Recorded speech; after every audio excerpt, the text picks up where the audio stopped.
Bom, e para atualizar a gente sobre os casos do coronavírus na Europa, agora a gente viaja para Londres para falar com o nosso correspondente, Ulisses Neto. Ulisses, a gente trouxe uma reportagem da Larissa contando sobre o que tem acontecido por toda a Europa, por todo o Brasil, inclusive na Itália, né? Tem esse plano de isolamento. Como é que os italianos estão lidando com isso, Ulisses? É verdade, Kalina. Aqui em Londres, 9h mais 55. A semana começa muito bonita, com sol entre nuvens, é verdade, mas temperatura um pouco mais agradável, perto dos 10 graus em Westminster neste momento. A situação da Itália é realmente muito grave, e principalmente no norte do país, né, onde foi decretado este isolamento de milhões e milhões de pessoas, 16 milhões no total. Entre as áreas afetadas está a região da Lombardia, né, e a sua capital, que é a cidade de Milão, também o centro financeiro do país. Milhares de pessoas tentaram deixar o norte da Itália depois que esse decreto, né, com o isolamento vazou na imprensa. Então, a população ficou sabendo desse isolamento antes de um pronunciamento oficial. E aí muita gente tentou uma correria para sair de última hora ali do norte da Itália, tentar chegar no sul, onde os casos são bem menores de coronavírus, e claro, isso deu bastante confusão, sobretudo nas estações de trem italianas, né? Além da Lombardia, outras 14 províncias foram atingidas pelas medidas de emergência que restringem a capacidade de mobilidade dos cidadãos, como a gente acabou de ouvir. O confinamento será mantido até pelo menos o dia 3 de abril, segundo o governo de Roma, e os casos de coronavírus seguem crescendo em progressão geométrica no território italiano. A última contagem confirmou quase 7.500 casos de Covid-19 no país, com 366 mortes. Cidades do sul da Itália estão ordenando o confinamento de quem conseguiu deixar o norte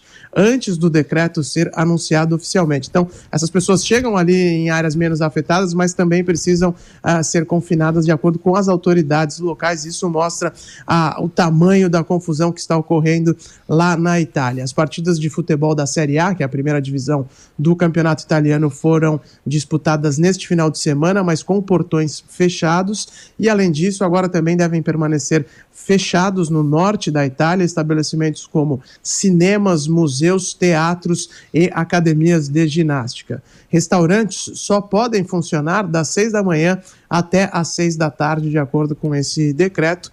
E aqui no Reino Unido, os casos também seguem crescendo rapidamente, já são quase 300 de acordo com os últimos dados oficiais. Outra morte foi confirmada ontem e o governo do primeiro-ministro Boris Johnson vai fazer uma reunião de emergência ainda hoje. A expectativa é de que também sejam proibidos eventos com grande aglomeração, também que os trabalhadores sejam incentivados a ficar em casa, tudo isso para tentar conter aí esse espalhamento do coronavírus pelo território britânico, viu, Kalina? Essa é a situação dessa segunda-feira por aqui. Agora a gente amanheceu, né? Começou essa semana com a notícia de que as bolsas internacionais estão em queda. Além do coronavírus, qual seria o outro motivo, Ulisses? Não é queda não, viu, Kalina? Estão desabando mesmo. Vocês aí no Brasil se preparem, porque quando a bolsa abrir, a coisa vai ficar ruim também. Esperem dólar se valorizando, bolsa caindo em São Paulo, porque este é o cenário hoje aqui na Europa, também na Ásia. Como você disse, existe um outro fator, não é só o coronavírus, não.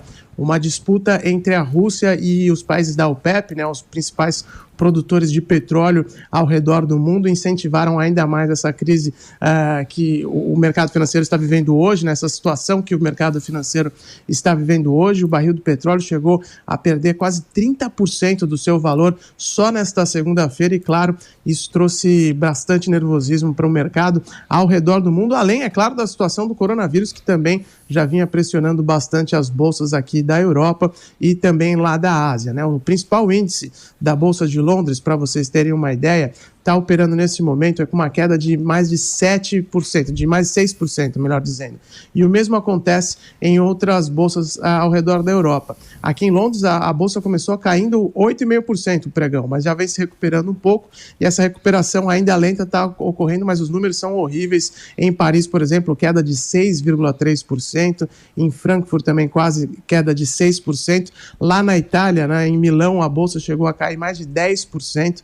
Então a situação também está muito ruim no mercado financeiro de maneira geral, pelo menos aqui na Europa. Os investidores estão correndo das ações, buscando os títulos dos governos, e isso mostra o nível de ansiedade, com todos buscando um porto seguro, né, para deixar o dinheiro guardado nesse momento. Com isso, os juros que são pagos nesse tipo de investimento, né, nos títulos do governo britânico, por exemplo, despencaram, e na prática o governo do Reino Unido pode hoje emprestar dinheiro de graça e devolver só em 2022, tamanha a procura pelos títulos britânicos nesse momento, e isso mostra o pânico nos mercados financeiros europeus hoje, diante das crises do coronavírus e também do petróleo, como eu disse, Kalina.